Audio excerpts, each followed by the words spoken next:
Thank you for joining this presentation. My name is Leanne Benvignati. I've been here at Zeldis Research for over 25 years. And Zeldis Research is a market research company that specializes in customized primary research. And really, our two primary verticals are insurance and financial services. And as Brad mentioned, I'm one of the researchers who specializes in health insurance and healthcare. And every year, Zeldis Research conducts its own self-funded research, and that's really to help us stay on top of emerging trends. And so, every year we consider what we want to do our thought leadership research on. And as we were thinking about this, I did some secondary research on caregivers because I thought this might be an interesting topic. And as I did the research, the statistics that I found really were astonishing. As we can see here in 2020, 53 million Americans provided unpaid care to an adult over the age of 18 or a child with special needs.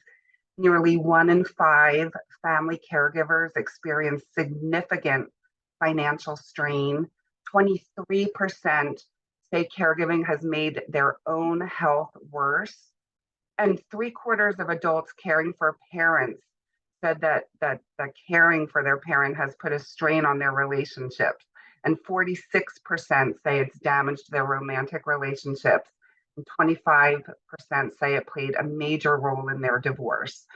So, as we looked at these statistics, we really thought that this would be an important research study. So let's take a look at what we did. As Brad mentioned, this was a two-phased study. So initially, we conducted 12 60-minute IDIs that we did present that data in a previous webinar. And in our second phase, we conducted 519 online surveys, and you can see that we closed field in early August. And so that's really what we'll be focusing on in this webinar, but we will see some quotes from the qualitative and some context to really help bring the quantitative findings alive. So in terms of who we screened for, just to level set to make sure we understand who we spoke with in this quantitative research, they all were unpaid caregivers who are caring for an adult aged 18 or older or a child with special needs. They had to spend at least 3 hours per week caring for a loved one, but as we'll see, they spend much more time than that. They also have to be a long-term caregiver, and we define that as 3 months or longer. And they also had to expect to be caregiving for at least 6 months. And we did weed out anyone who says that their loved one is in a long-term care facility. We didn't include them in this research. I do want to give a shout out to Sago, who was our sample partner for this research. So thank you so much to Sago for that. So let's take a look at a profile of the caregivers that we surveyed in our quantitative here. So we found that on average, our caregivers are 47 years of age. And as we've seen in other caregiver research and in research that we've done, they do tend to skew female, which is common. In terms of having children in the household, we found that these caregivers have an average of one child. And so nearly half of those, we learned that half of those caring for a parent have at least one child in their household. So that represents the sandwich generation. We did see that the majority of our caregivers are employed, half of them employed full time, and then a percentage of them, a smaller percentage of them employed part time. And so we did see that caregivers with full-time jobs are providing an average of 33 hours of care a week to their loved one. And that's, again, on top of their full-time job. Thinking about caregivers' health status, and this is self-reported, we did learn that 1 in 4 told us that their own health is fair or poor. In terms of ethnicity, the majority of our caregivers are white, 21% are Black, and 14% Hispanic. And in terms of household income, we did find that more than 1 in 4 have a household income of under $50,000. So let's take a look a little bit in more detail about the caregiving and the individual receiving care. So, of the 519 caregivers that we spoke with, 44% are currently providing care for a parent, while nearly 1 in 4 are providing care for a child with special needs, and another 1 in 4 are caring for someone else, and that's typically another family member. We did have 1 in 10 caregivers who are currently caring for a spouse. And in terms of the amount of time that these caregivers are spending caregiving, we did find that on average, they're spending 39 hours a week caring for their loved one. Not surprisingly, parents caring for a child with special needs, they devote the most time caregiving. But as I mentioned, those full-time employees, those that are working full-time, are spending 33 hours a week on top of their jobs.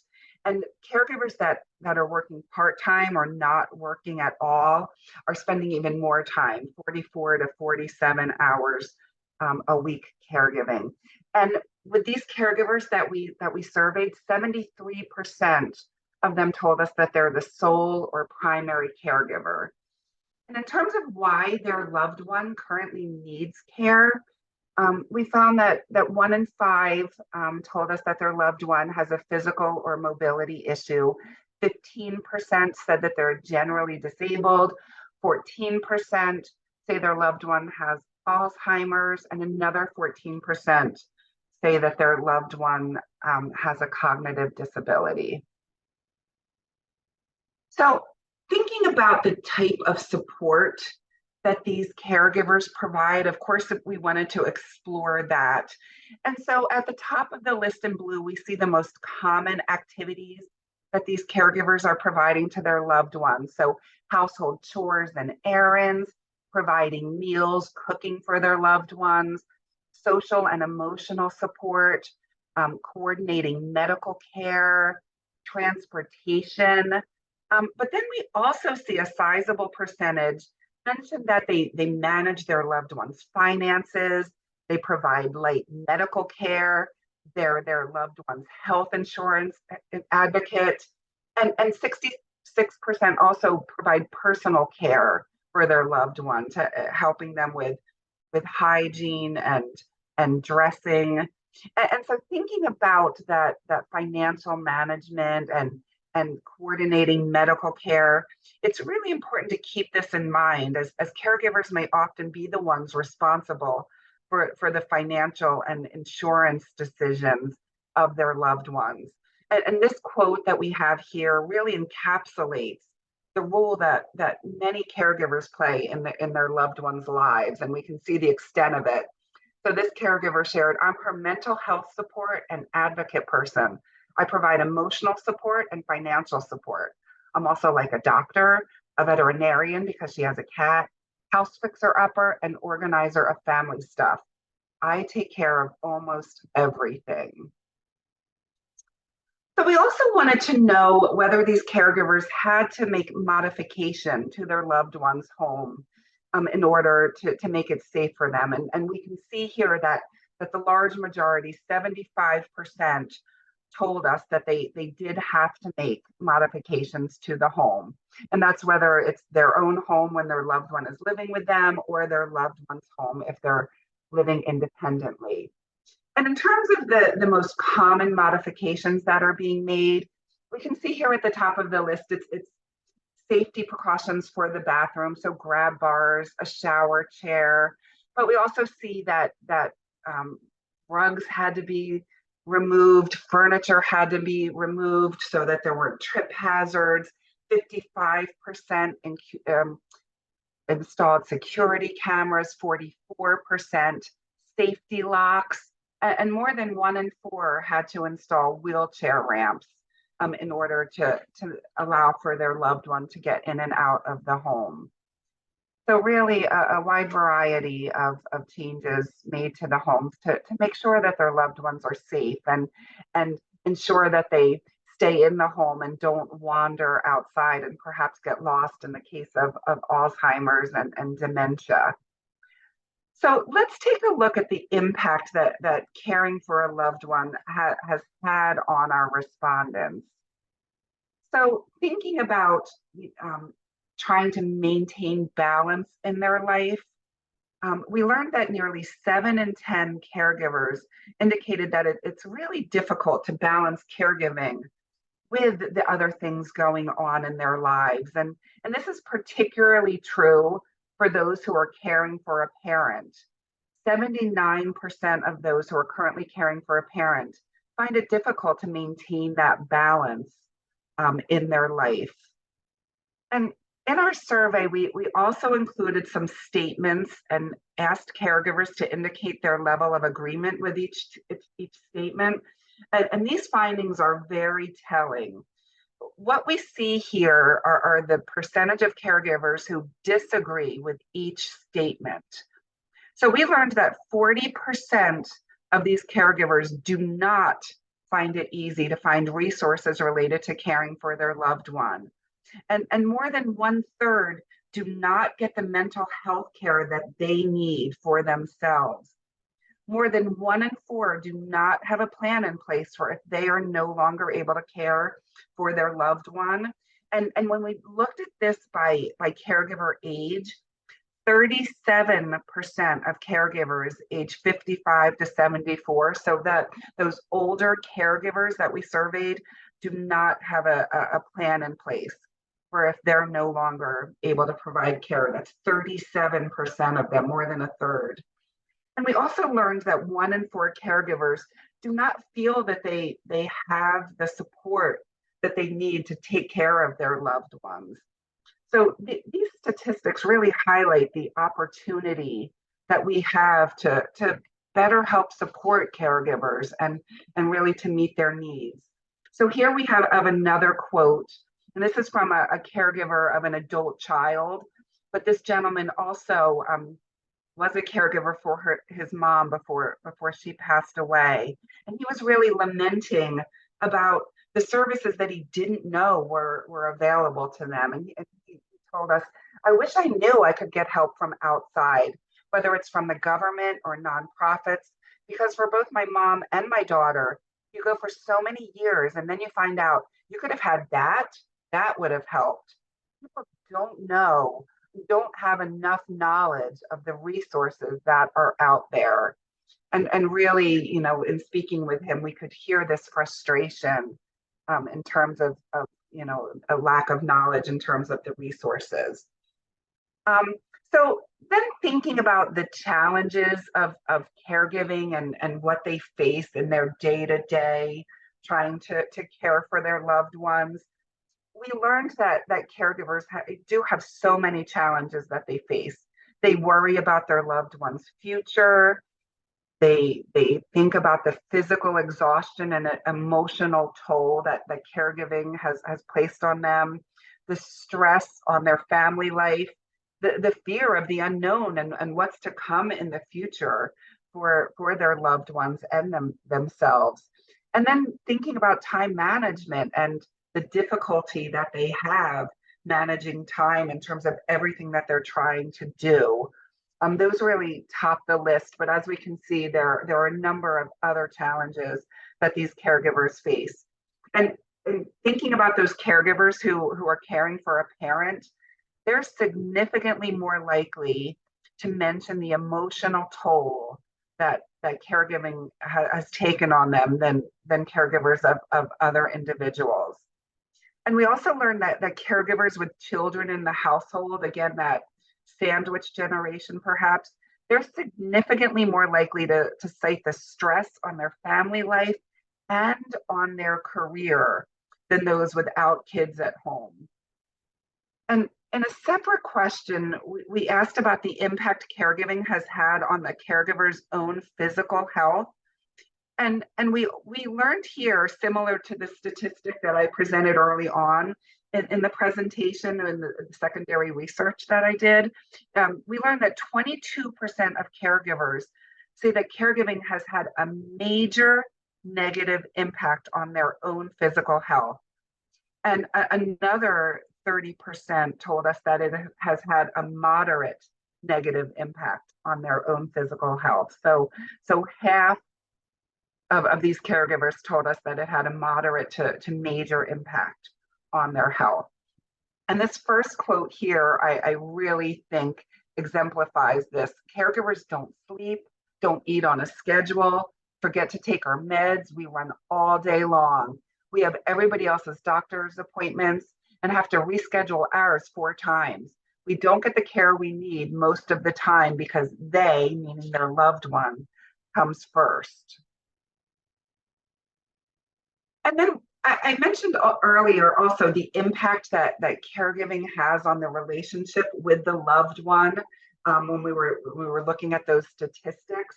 And we found here that 24%, 1 in 4 of these caregivers say that caregiving has had a major negative impact on their relationship with their loved one. And 75% of those caring for a parent said it has brought some level of negative impact on their relationship with their parent, whether that's slight, moderate, or major, but 75% say it has had a negative impact on their relationship with their parent. And so we can see here in these quotes, I get frustrated and I don't like when she sees me that way. I know her blood pressure goes up when I get a little edgy, like, oh, I don't know what to do. You know, I'm trying to get her to eat her food instead of giving it to the dog. I'm trying to have her get dressed because we have to go to an appointment. Instead, she keeps taking it. Like I turn around and she's taking everything off. I'm like, no. So I get frustrated. And so really we can see that impact on the relationship there. We also, in our survey, asked caregivers if they had 3 wishes to make their own lives easier, what would they be? And we can see here, looking at the top mentions, support, whether that's physical or financial support, really top the list.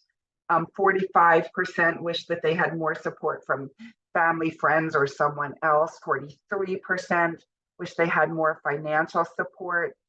But 1/3 also mentioned that life balance and really wish they had more time for themselves and were able to better balance caregiving with the other aspects of their lives. And those who are caring for a parent are really the most likely to share that they wish they had more support from family or friends. And we heard in our qualitative discussions that there can be resentment that grows among siblings when one is really doing the majority of the caregiving for a parent. And that so often seems to be the case. Remember that statistic that 73% of these caregivers told us that they're really the sole or primary caregiver.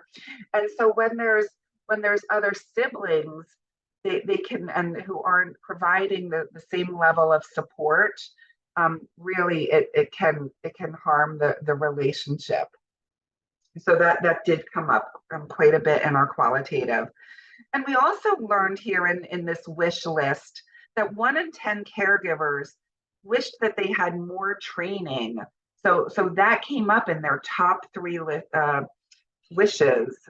So let's take a look at a little bit more about caregiver preparedness and resource needs that these caregivers really could use. So more than half of the caregivers we surveyed told us that they wish they had a better understanding of what it means to be a caregiver before becoming one. And we found that this was particularly true of caregivers who are working full time. So again, trying to balance a full-time career with caring for a loved one.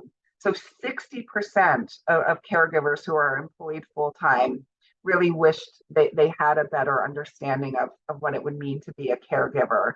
And so we see in the quotes here, I wish I'd known about the stress and everything you had to go through when you did it.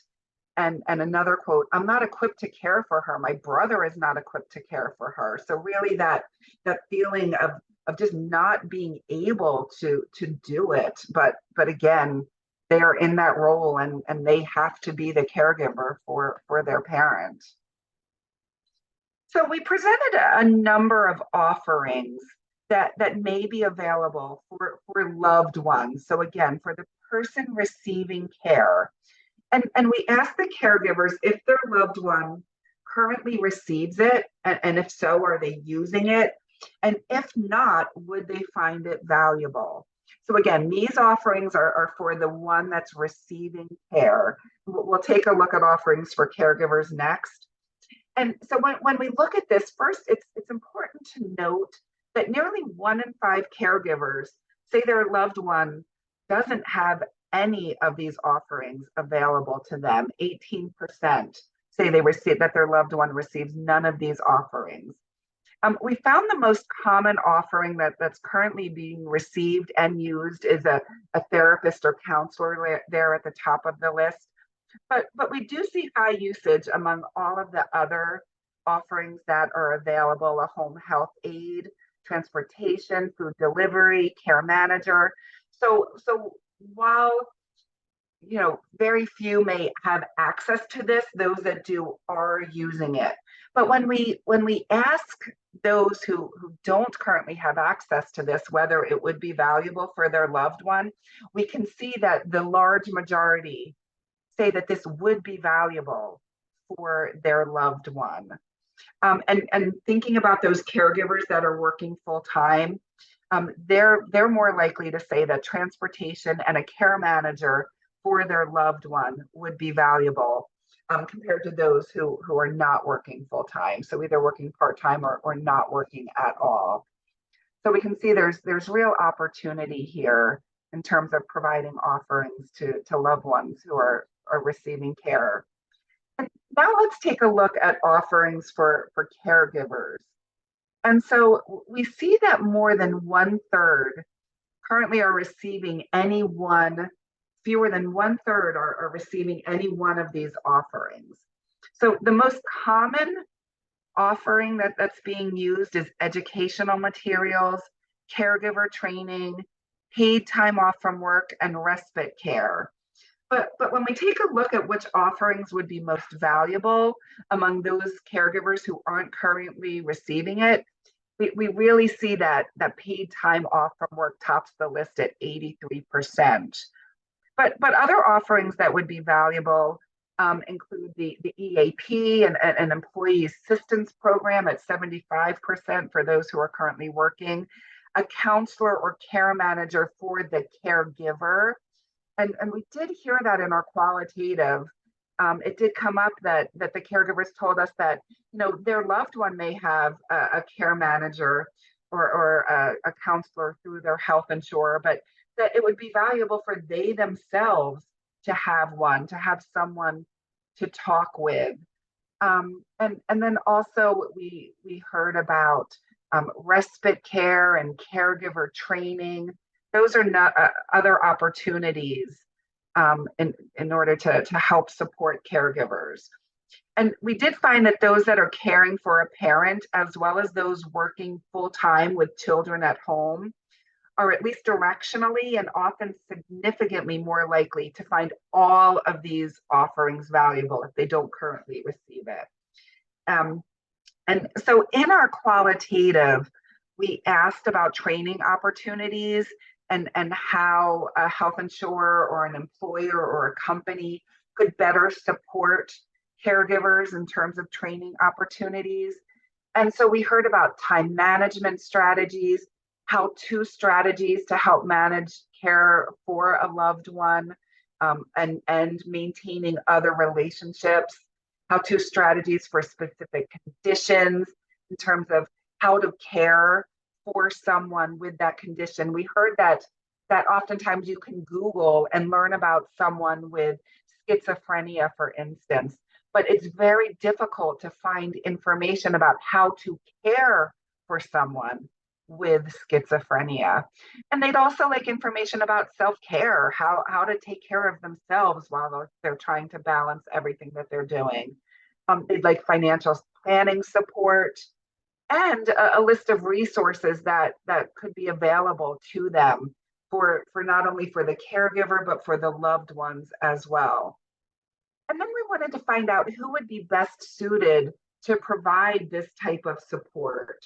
And we learned that health insurers are really well positioned to provide this support to help caregivers care for their loved ones.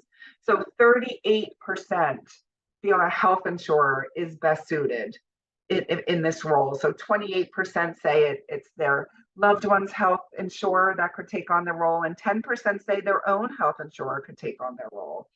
And then, of course, we see 1 in 4 feel that a doctor is best suited to provide this type of support. So in terms of what support caregivers need, we think this quote here really packs a punch. So I need coaching. I need a 15-minute, 30-minute coaching session. How do I approach this? Is it right to feel this way? Is this normal? I would ask a lot of questions. I need to know how to do it right the first time. And I love this. In Noom, there's a nutritional coach. Why not a caregiving coach? So really, this respondent who cares for her mom is saying that she can go to Noom and get support for her nutrition, but she doesn't feel that she has access to a caregiving coach, and it would be so welcomed.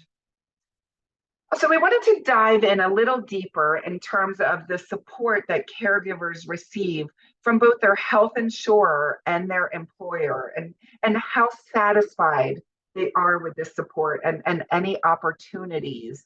So we're going to start with the support received from a health insurer.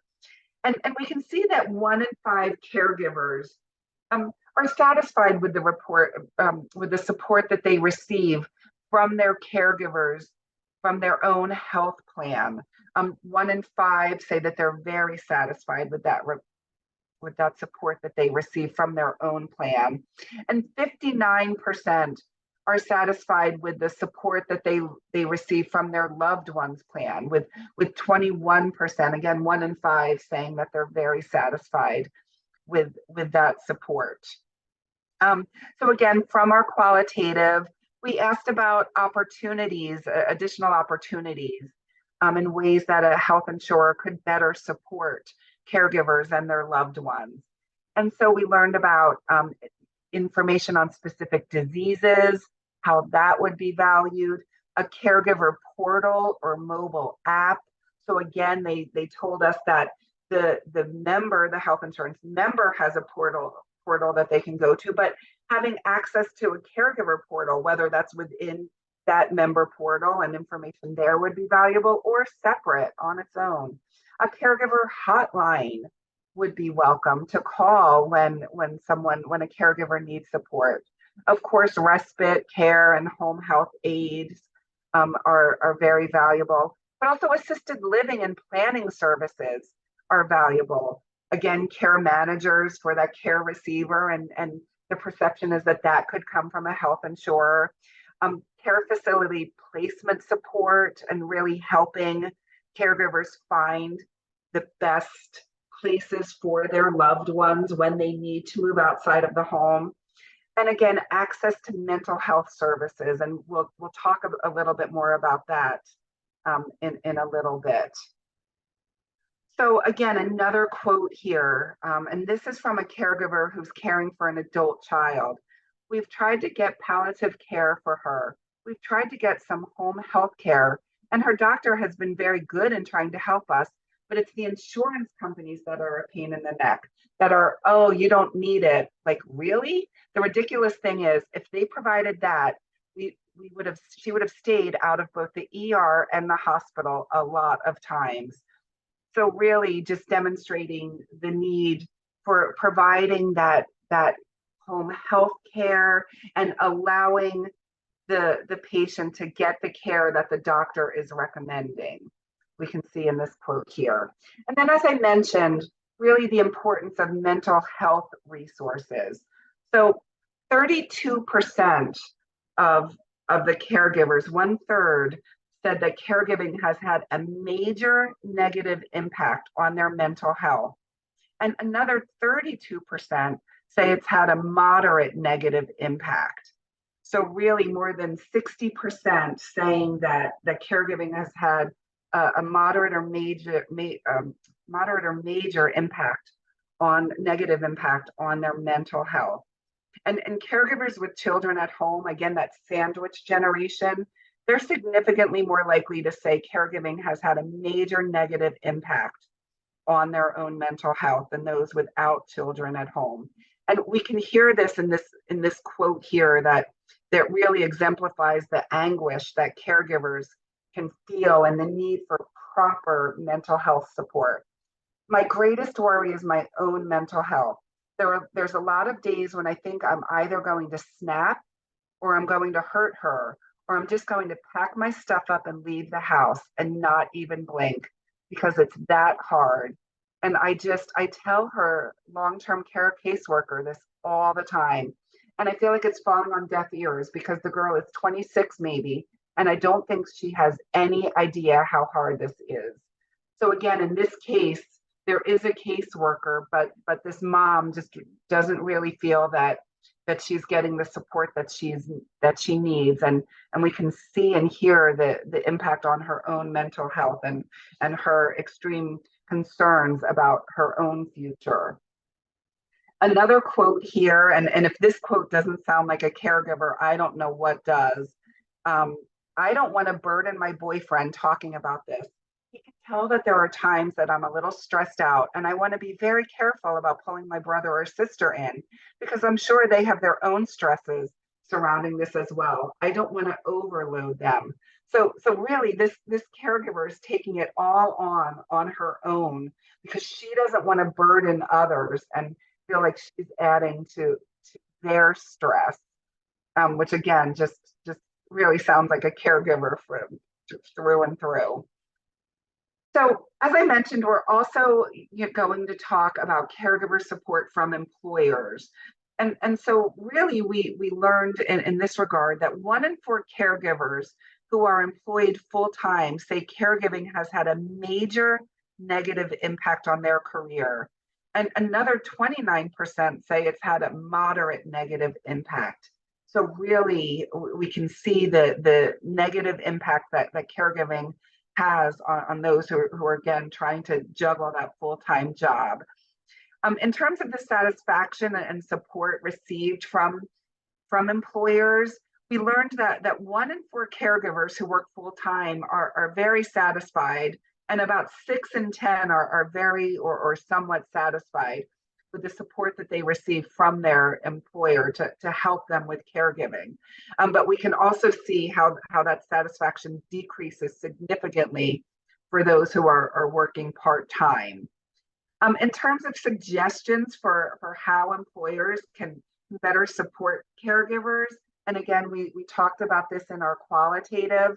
So again, what we heard was access to mental health therapy and how valuable that would be, the ability to set their own schedule, and really along with that, trusting the employee that they'll get their job done. But it just might not be on the employer's time frame, necessarily 9 to 5.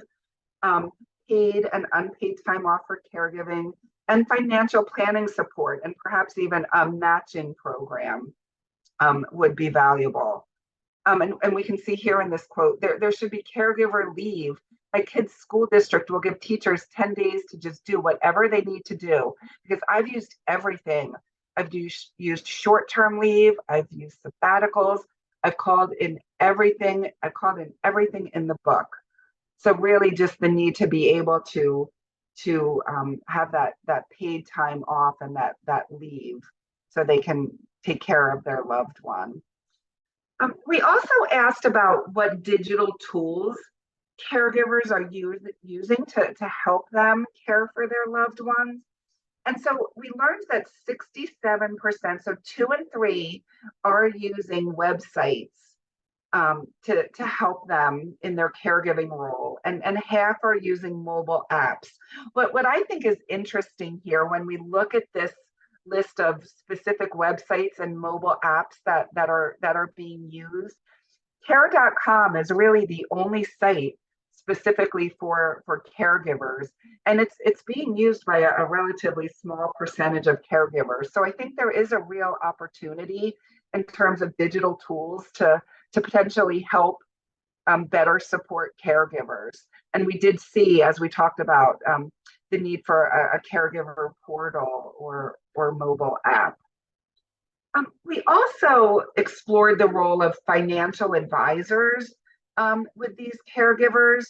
And so we learned that 1 in 4 of the caregivers currently work with a financial advisor. And so then we asked if the financial advisor helped with planning the loved one's future. And so we did see that 63% of those who work with a financial advisor said that the advisor did actually help with planning their loved one's future as well.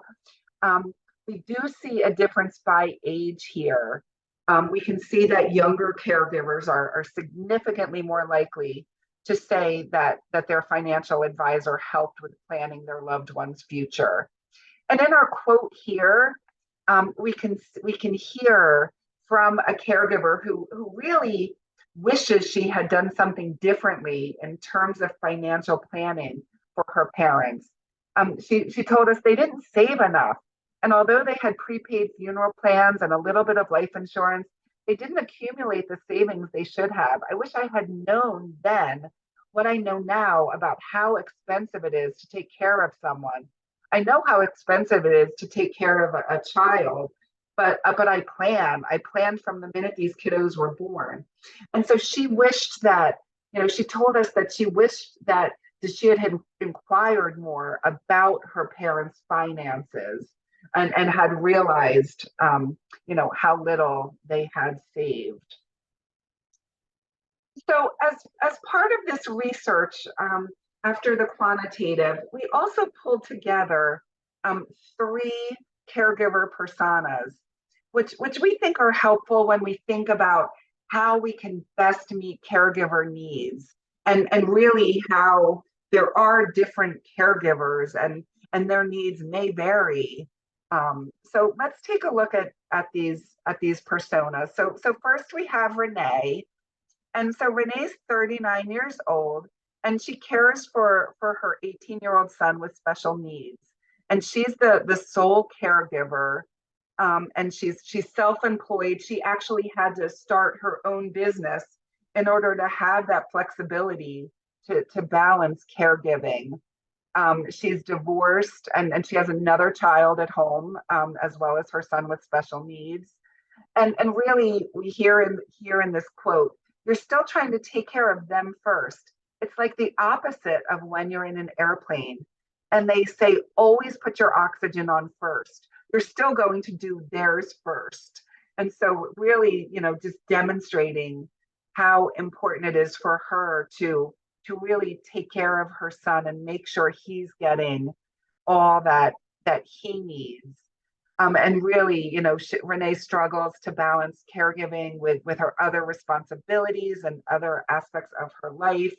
And she's really uncertain as to what the future holds, not only, for her son, but for herself. And really, she's, trying to make, financial plans for his future, thinking about when she's not there. So what does Renee need? Really, she would like stipends or compensation benefits through health insurance to help her, access to trustworthy caregivers to help her care for her son, and really, thinking about respite care so that she's able to get some time for herself and really, balance her life and caregiving with everything else that she's trying to do. And then we have Angela. So Angela's 53, and she's caring for her mother with limited mobility and other health issues. And again, she's the sole caregiver. She's working full time. She's in office, but she has a flexible schedule. Angela's married and she has 3 children. So she's that sandwich generation that we've talked about. And Angela's quote here, thinking about her mom, she's no longer self-sufficient financially. She's your dependent. She doesn't qualify for any of this. In our culture, talking about money and talking about planning, oh gosh, you never ask your parents that. You just didn't talk about that because it was understood that we would take care of them. That's how it is in our culture. And so really she shared with us just how, it was always expected of her that she would take on the caregiving role from her mom, bring her mom into her home, which is what Angela did to care for her. And so she's really trying to balance and manage everything that she's doing with her children and her mom in the home. And so what does Angela wish for? She wishes for more support from her siblings. She would also like stipends or compensation to help with the home modifications. And she'd like financial advice to help with planning for her mother's future. So again, just that the feeling that she's not sure about, managing her mother's finances and taking care of all of that because they didn't talk about it. And then we have David. So David's 53, and he's also caring for his mother with limited mobility. David's a sole caregiver, and he's a shared caregiver, and so he's working full time, and he lives with his partner and his 2 dogs, and so he visits his mom, and the care that he's providing is about 15 hours per week. And so David's quote here, it started after dad died. She had a pacemaker put in, she has fibromyalgia. It's not like that gets any better. So I check in on her a couple of times a week, making sure she has milk or that there's food in the fridge. And so David's worries are about his mom's future. And he really wishes that, he was better prepared for his role as a caregiver. And he, although he's a shared caregiver, he really struggles to find time for himself and his partner. And, and he, is really saving up and using his time off to help in his role as a caregiver and to make sure that his mom's needs are being met. And so what does David need? He really needs access to caregiver training to help him to be more secure in his role, additional paid time off from work so that he could do even more for his mom. And he'd also like an employee assistance program offered through his work. So let's take a look at what we feel are the key takeaways here from this research with caregivers. So as we saw, caregivers really are a diverse group. They vary in a lot of ways, but when we think about their challenges, we do see that often unifies them. So really the worry, the physical exhaustion, the emotional toll, the stress on their family, their own mental health issues, fear of unknown and what's to come for their loved ones and for themselves and trying to care for their loved ones, and the difficulty that they have managing time and doing everything that they need to do each and every day. And we learned that really these caregivers are, feel unprepared for their role. They didn't know what caregiving would mean for them necessarily. And really they need support and help in providing care for their loved ones.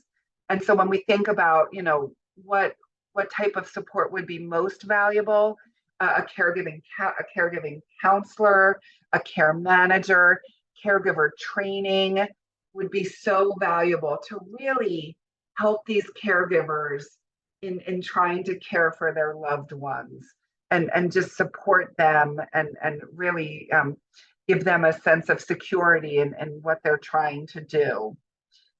And really they'd also welcome others to help them. So not only family and friends, which of course they would value, but also, others, including home health aides, food delivery services, therapists, transportation services, and again, care managers would really be valuable. And so as we talked about, it does seem that health insurers and employers both are really well positioned to provide much needed assistance to these caregivers and really, help them. So, when we think about caregiver training and what services and benefits would be most valuable to them, we think it might be helpful to use a relationship lens, because as we heard, there are differences among caregivers that are caring for their parents, caring for their children with special needs, and caring for other family members. And really, in terms of support needs, those individuals that are caring for their parents may be the most unprepared and the most in need of help and training and resources and emotional support, mental health support. We heard about that they are really even more likely to need emotional support than those caring for children with special needs who may get that support through schools and other programs or even other family members. So this concludes our presentation here. But please don't hesitate to reach out if you have any need any further information or questions, or would like to schedule a presentation at your company if you think others might be interested. Please don't hesitate to reach out to me.